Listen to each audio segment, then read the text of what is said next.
Hi Dogs by Nature, welcome back to Rufio's Film Room. Uh, in this video we're going to be taking a look at our draw game in our game versus the Giants. I think draws are great constraint plays, and when teams like we've seen teams like the Ravens sort of be able to cheat a little on their defense in terms of whether we're running or passing the ball, and we didn't burn them enough for it. We tried to at the end of the game. Obviously Greg Little had that huge drop that everyone remembers from that game. Um, but, you know, the Ravens were really cheating pass all day long in our third down situations, in certain situations and formations and personnel that we were using, and we did not burn them enough for cheating pass. So draws are a great way to burn the defense for cheating pass. They keep the D honest, and keeping the defense honest is the best way to play offense. So here we're going to see a draw play. This is early in the first quarter. Ahmad Bradshaw just fumbled the ball to begin in the beginning of the game.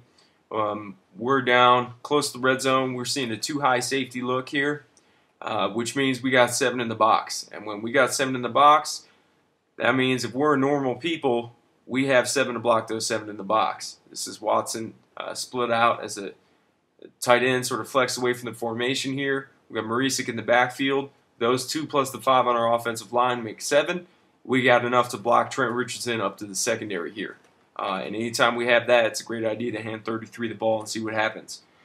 So a couple things I want you to watch on this angle. First off the snap, we're going to see Schwartz pass set and draw the defensive end on his side, which is Tuck, up the field. Okay, Tuck's rushing the passer here. So if we watch this section right over here, we'll see Tuck get drawn upfield.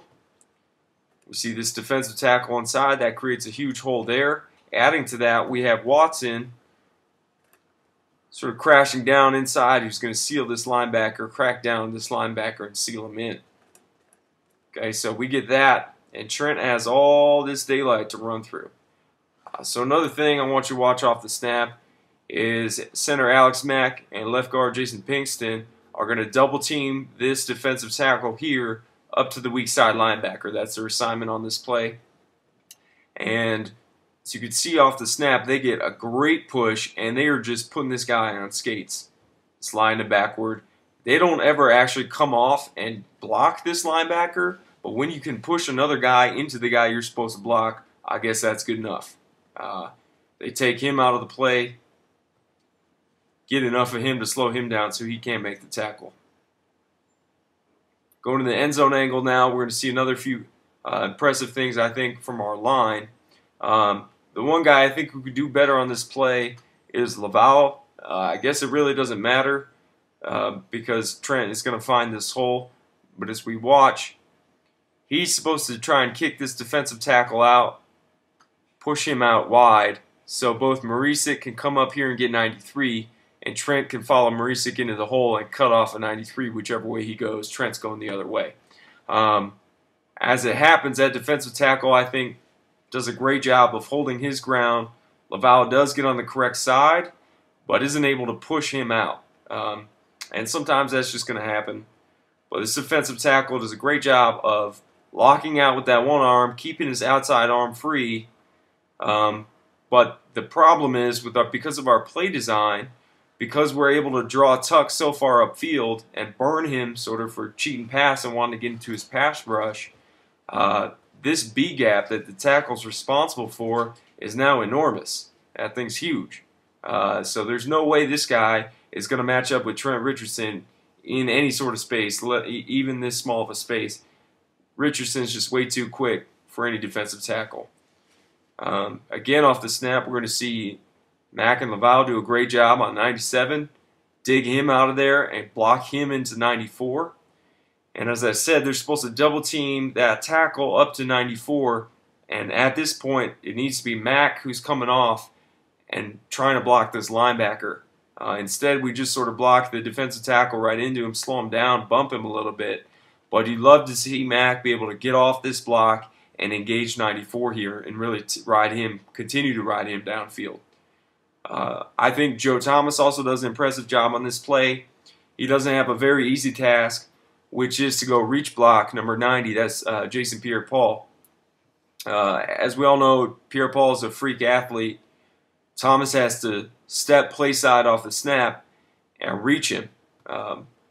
Paul is sort of head up on Thomas here.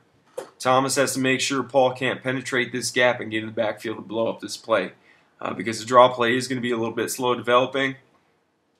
Whedon's going to take that sort of hitch. Schwartz is taking that pass set before we give Richardson the ball. So we can see here if Pierre-Paul goes unblocked, he's got a pretty clear path to Richardson. He could blow this thing up before it gets started. So Thomas does a great job of being athletic, getting in the way, slowing Pierre-Paul down, and not letting him get into the backfield to make that play. I thought this was a great sign from Trent all game long, was his maturity and vision, his patience. He sees this clog up in front of him here, okay, and Marisik is not able to get through this hole.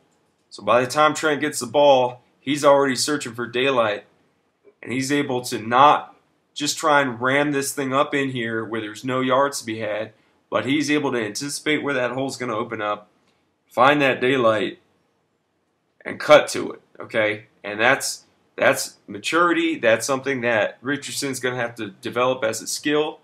But in terms of natural ability, one area I think he is extremely underrated is when he sticks that foot in the ground right there. He's able to cut, be elusive horizontally, and still get vertical yards. You always hear about running backs, oh, go north-south, don't go east-west. Well, Trent Richardson can go east-west and north-south at the same time. And he does here. He gets us a healthy chunk of yards and gets us further into that red zone. So you notice here in the second clip of the draw that this is going to roll right over into the second play. And this is our second play from scrimmage. So, Shurmur, I've seen him do this ever since his time with the Rams. He'll either run two similar plays back-to-back, or he'll run one play off of another play back-to-back. So with Shurmur, a lot of times, we just saw a draw. Now we got to be looking for either the draw coming again, or he'll run some sort of play action with the draw to a pass. That's something that Shurmur does quite often. In this case, it is going to be another draw, and we are going to catch the Giants' cheating pass again here. Okay, this time. Last time we had Schwartz pass setting and Watson cracking down. This time it's going to be the other side of the field. We have Joe Thomas leaking up to go get that linebacker early, with Pinkston sort of pass setting and taking Pierre-Paul out of the play up at the top of the screen. Okay. This time the middle of the defense does open up. Marisik is able to get through, get to his linebacker there, and Trent Richardson is untouched.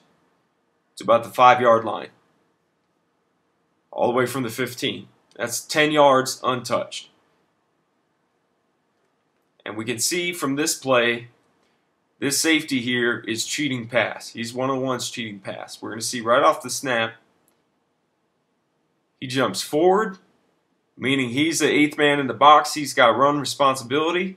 But because of the way we're set up, we're pass setting, he reads pass, and he's turned, and his attention is now focused outside on this wide receiver running a slant. So this safety's pass coverage, his pass responsibility is outside if this receiver cuts in. His run responsibility is inside, and we're putting that man in conflict. Okay, because he has to respect the threat of the pass, he cannot react to our run. We have the run called, and he is out of position to go make a play. Okay, he's diving after Richardson at that 5-yard line. Looking from the end zone here, we're also going to be able to see 93, I believe that's Chase Blackburn, is cheating pass as well. Right off the snap, he reads his cues, and he's turning his hips outside to look for a receiver, to look for a crosser, or some short route from either from our tight end or wide receiver on the bottom of the field. He's into his pass responsibility right here. Okay, and you even see him take a little bit of drop, a zone drop out of that hole before Marisik is able to cut it up in there and go get him. And Richardson, again, does a great job being able to bend this play and get vertical while making these little subtle horizontal cuts. Gets a jump right around, I guess that's Thomas there. So Joe isn't able to kick this linebacker out, so he just sort of rides him in. and Trent is able to cut off that block and get into the end zone. And that is a pretty sight for Browns fans, both from a play calling and execution perspective. All right, so on this draw play here, we're going to see a great job, I think, of Alex Mack. He's setting pass. He's pass setting. He's going to stab this defensive tackle right here, make sure he's not stunned inside, and leave right away to go up to get this linebacker. Now, this is something we need to do more of as an offensive line in general, is being able to get up to the second level. Hit those guys in the first level, make sure we know who's blocking who, make sure they're contained, and then get up to the second level quickly. Unfortunately, so Matt comes, he's going to pass set, stab, and then get up to the second level. And he's sort of stabbing him on his way up, which is what you want to see. Now, unfortunately, Matt doesn't take a good angle, in my opinion, here. He needs to be able to seal this linebacker off from the play side. The play side is going to be right. We see Marisik leading Richardson up through the hole in this draw play. As Matt goes up to the second level, that linebacker is able to slip past him to the play side. Now, if Mack is going to error here, he needs to make sure that linebacker is on the other side, slipping past him on the other side. And if he wants to run around him and try and loop around and make a tackle on Trent Richardson, that's going to be his issue. So Mack really can't let this guy go to his right here. He does anyway. That needs to be corrected. But that's not the worst blunder in this play. I thought Thomas did a good job. Pinkston does a good job. Joe Thomas is obviously Joe Thomas. He's not going to do a bad job. But Laval here is getting owned by this this kid out of Eastern Carolina, Linval Joseph. So Joseph, off the snap, is going to go inside. He's going to shuffle inside. Laval needs to pin him inside and turn him away from the hole, which is going to be this B gap right here. So if Linval wants to go inside, if Joseph wants to go inside, let him go. Pin him in there and let Marisik and Richardson cut behind you here. Unfortunately, Laval just gets pushed back, shoved out of the way, and Joseph is right here in the hole ready for Trent Richardson. So Laval at least needs to wall off this guy and seal this hole so we get a seal here, and Trent can go up the field and get north-south. So Laval gets kind of owned on this. What he needs to do is more like what Schwartz does to his right. We see Schwartz here is going to turn and seal Tuck to the outside. So as Tuck goes to the outside, you see Schwartz sort of punching hard with this left hand right here and turning. So he's got his butt to the hole. He's between the defender and the hole, where the hole needs to be. Marisik does a good job taking this linebacker, meeting him head on. And Trent would ideally have a two-way cut up in this hole if this defensive tackle wasn't here. Trent will go left, and we get this thing going a long way. Unfortunately, the play gets sort of blown up in the backfield. I'd like you all to note also that we have the safety walked up here, and he is the unblocked player in this run play. So this is one thing we will do as a team is we'll run into a front where we maybe don't have a total numbers advantage. But if we're running to the right, we're going to leave a guy unblocked on the left, get everyone on the right blocked up, and hope that we can make 4 or 5 out of it. And if this guy's going to run and chase the play down from the backside and make the play, make a tackle after 5 yards, that's going to be fine with us. As it stands, we sort of get it blocked up, but Joseph is in there blowing the play up.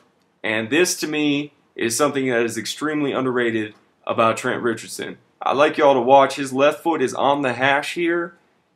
Joseph isn't tackling him. He's about 5 yards and 1 jump cut to the right. He's got another defensive lineman in his face. Again, Schwartz did a good job of sealing him outside here. He didn't think this play would get bounced out. Ideally, Schwartz would push him to the sideline. But, you know, these NFL defenders are good players too. And if you're going to have him make a play, you want it to be outside here if you're Schwartz. So Schwartz does the right thing. Richardson makes another jump cut. And he's a good 10 or 15 yards away from where he initially was in the hole. So he's making that horizontal yardage. He's able to outflank everyone. You want to talk about changing guys' angles. That's what Trent Richardson does. And he turns a loss in the backfield into a pretty substantial gain here for us. So again, I love the draws in terms of play calling. Execution, obviously, from time to time, we're not going to be 100%. But now we have the types of players that are able to make up for those flaws. Even when we don't execute perfectly, we're able to get some positive plays.